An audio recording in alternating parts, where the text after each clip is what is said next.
Right, so basically we're just on the outside of the car at the moment. You can see the grille and the headlight surrounds are off. I've actually been in the process of modifying them to sort of look like final edition ones, which actually has come up pretty neat. And I'll maybe do a little video of that too. But underneath, all the suspension has been taken off. Let's see if we can get a good look under here.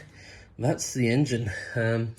Yeah, there's an awful lot of power steering fluid and coolant on the floor at the moment, just from that heater box removal. But basically my lower control arms and all that sort of stuff are off. The struts themselves are off as well.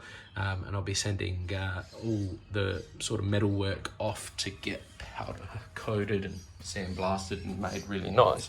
Now if I just come through here, and we just go around the back. Okay, so absolute fucking disaster zone, excuse my French. Got the tail shaft there, the diff that's come off of the cradle, which I'll get powder coated as well.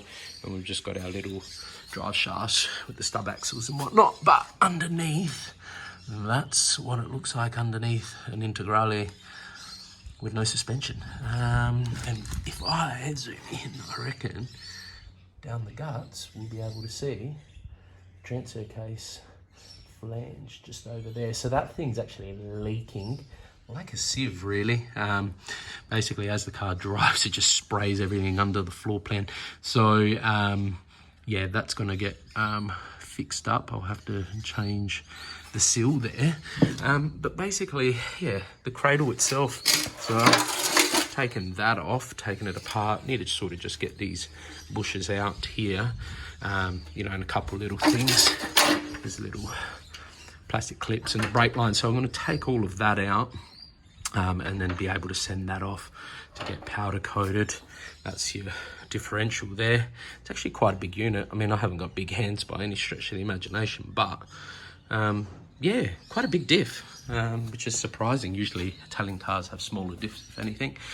Fuel tank just over there with a generous amount of silicone, because you just can't buy the seals and gaskets for the sender unit anymore, which is a bloody nightmare in itself. But I have to send that off to get cleaned and fixed up. And just over here, sort of, you see the gap, the flares, and there, calipers. So I've actually got the brakes rebuilt. And one of the issues that I've had is the fact that, yeah, my brake balance has been terrible, absolutely terrible. So, another part of this is the fact that I've purchased an adjustable brake compensator valve. It's just a Willwood unit, and the main reason is because the Integrale one is bloody useless. Seizes up. We've tried to rebuild it, it hasn't worked.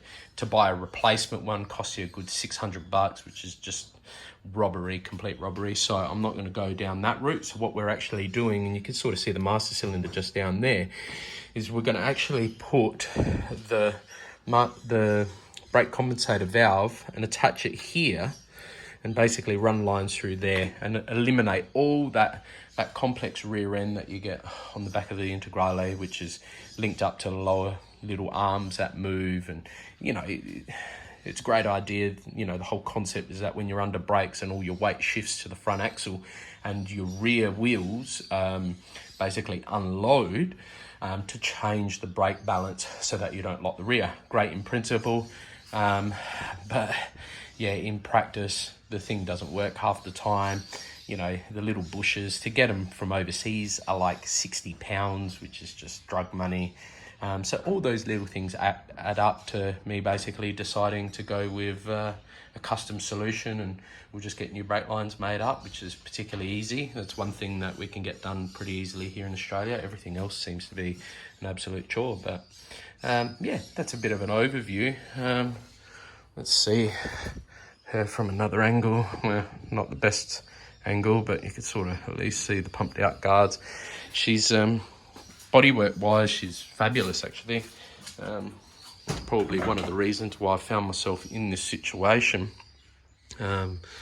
just because yeah, it looked great. it looked very good.